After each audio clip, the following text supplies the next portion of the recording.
49ers update, the last one before the Super Bowl from the team facility here in Santa Clara. So say goodbye to the helmet for the time being because we're going to be doing updates from Las Vegas instead. The helmet will make its return after the Super Bowl when we're here for 49ers locker clean out. 49ers fans obviously hope that around that time they'll be preparing for a parade in downtown San Francisco. But anyway, let's not get too far ahead of ourselves. Let's talk about the 49ers at practice today. No Arik Armstead. The foot issue put him back onto the injury list today. Didn't participate. And no George Kittle for the second straight day. George Kittle with a toe issue. George did speak after practice, though. He said that the toe is not a concern. Wouldn't go into any more detail about it. But I'll be honest, I'd be shocked if we saw the availabilities of George Kittle and Arik Armstead or Arik Armstead compromised for the Super Bowl. This obviously is the bye week technically right now for the 49ers. They are installing the game plan, but if you have veterans who are going to be okay with or without practice, like George Kittle and Arik Armstead, and you have to give them a little bit of rest, a little bit of maintenance, you can go ahead and do that if you're the 49ers. The other two players who've been on the injury report this week, Ambry Thomas with his ankle and linebacker Oren Burks with his shoulder, both of those guys did practice today for the 49ers. Charvarius Ward spoke today. Boy, Mooney Ward, he is a good talker, and I think a lot of people don't know this because Charvarius Ward rarely takes the podium, but this week he did take the podium because it's obviously Super Bowl prep. So a lot of people don't see his interviews, and I think his interviews got a bigger audience today, and he dropped an F-bomb in there, and he also said that the 49ers are going to turn up on Monday and Tuesday because they're going to be in Vegas, and then they'll lock in over the rest of the week. And people are just clutching their pearls after that comment, and it's like, guys, these guys have lives. These guys can go out to dinner. Charvarius Ward can talk the way that he wants to talk. He's an all-pro. He's a mature guy. He's won a Super Bowl for Kansas City against the 49ers. He's been in 6 straight conference title games. Like, Charvarius Ward is a grown-up who can take care of himself. I think some of these fan reactions to him saying that they're going to turn up on Monday and Tuesday are a little much. But he just had a really raw, authentic press conference today. Charvarius Ward talked about the fact that he wakes up and he meditates, gives himself positive affirmations in the morning. Obviously a really positive guy. John Lynch spoke really highly today of Charvarius Ward, but that positivity I think has bled into the rest of the 49ers secondary. Obviously Ward an all-pro this year for the 49ers, but a lot of the DBs are having their best years. Charvarius Ward and Deommodore Lenoir have both been locking it down for the 49ers in the postseason. And that's one thing about this defense under Steve Wilks that has been better this year. The 49ers are the number 4 pass defense in the NFL. The coverage combinations have been better. There's a clip going around of Jared Goff on that second 4th down being confused, not knowing if it was zone or man coverage. And that's because that's a disguise that the 49ers have been able to execute with Charvarius Ward and company on the back end that Steve Wilks has implemented in this defense. So the coverage combinations have been better. I get it. The run defense needs to be better if the 49ers want to win the Super Bowl because there's so much talk right now of Isaiah Pacheco and his physical running style giving the 49ers problems. And guess what? Andy Reid is going to test that out. Andy Reid saw the ugly tape of the 49ers run defense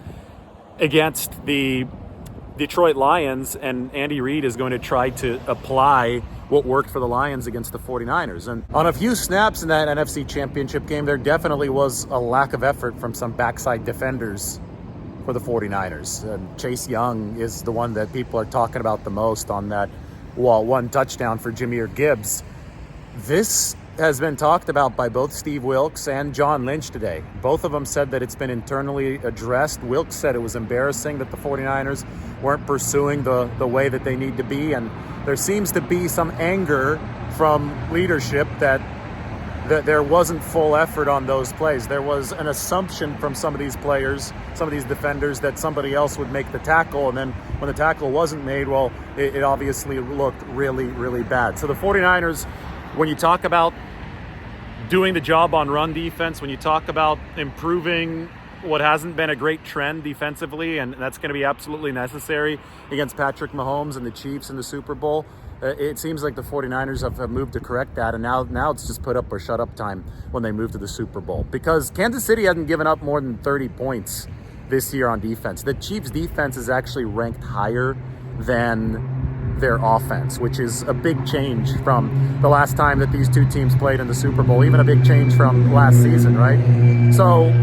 if you're the 49ers, you need your defense to show up, because otherwise you're putting an undue amount of pressure on Brock Purdy and company. It might be the number one offense in the league, but they still have to do something that no other team has done, and that would be put up more than 30 points against the Chiefs if the 49ers defense proves to be a no-show. So balance is really, really important. And you talk about that Chiefs defense. George Kittle gave a bit of a scouting report today. They're really good at the cornerback position. Kittle thinks these might be two of the best corners that the 49ers have faced this year. L'Jarius Sneed being on one side for this Kansas City team. They really, really respect the Chiefs secondary and the way that they've moved on the back end. I mean, it's been something else as we've watched this Chiefs secondary on the back end. It's these guys are disciplined.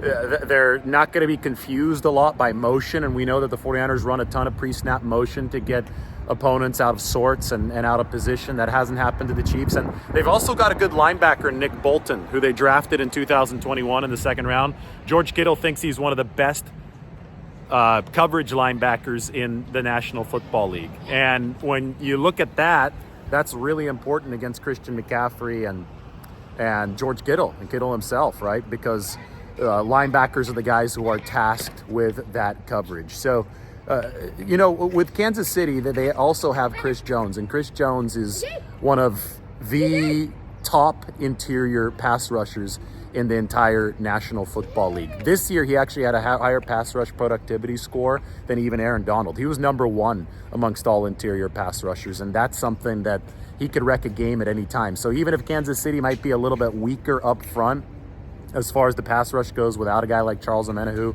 the former 49er who tore his ACL, they still have a game wrecker in Chris Jones who can make everybody, including George Karlaftis, one of the edge rushers, a lot better. And San Francisco absolutely has to be prepared for that. I'll leave you with the one big Chiefs weakness. And it's funny because it parallels the 49ers' one big weakness. And this is something that we've been talking about here at the facility. Kansas City ranks number 27 DVOA against the run. The run defense for the Chiefs has not been good this season. And the 49ers have the rushing champion in Christian McCaffrey. The way I put it is this, and I'm going to, break this down every which way in our previews, and those are going to be coming up over the course of the next several days. Last time the Chiefs had Tyreek Hill, and by last time I mean Super Bowl 54, and he was a game breaker. He was a difference maker in that game. They don't have him anymore. And last time the 49ers didn't have Christian McCaffrey, they have Christian McCaffrey this time. And McCaffrey, I think that's a nice pairing for the 49ers against one of the league's worst run defenses in the Chiefs. Will that be enough to push the 49ers past Kansas City? Tune in to Super Bowl 58 to find out. We still got a long time before then, but this is the last update from the 49ers facility. Take a look at Levi Stadium if you want. It says NFC Champions. And you can take a look at the spot where the 49ers won that NFC Championship. Just as sunset crosses here in the Bay Area. It's been rainy, it's been wet over the past few days, it's been chillier than it was during that NFC Championship. But now the 49ers are going to be packing their bags to fly out to Las Vegas on Sunday. We'll talk to you really soon.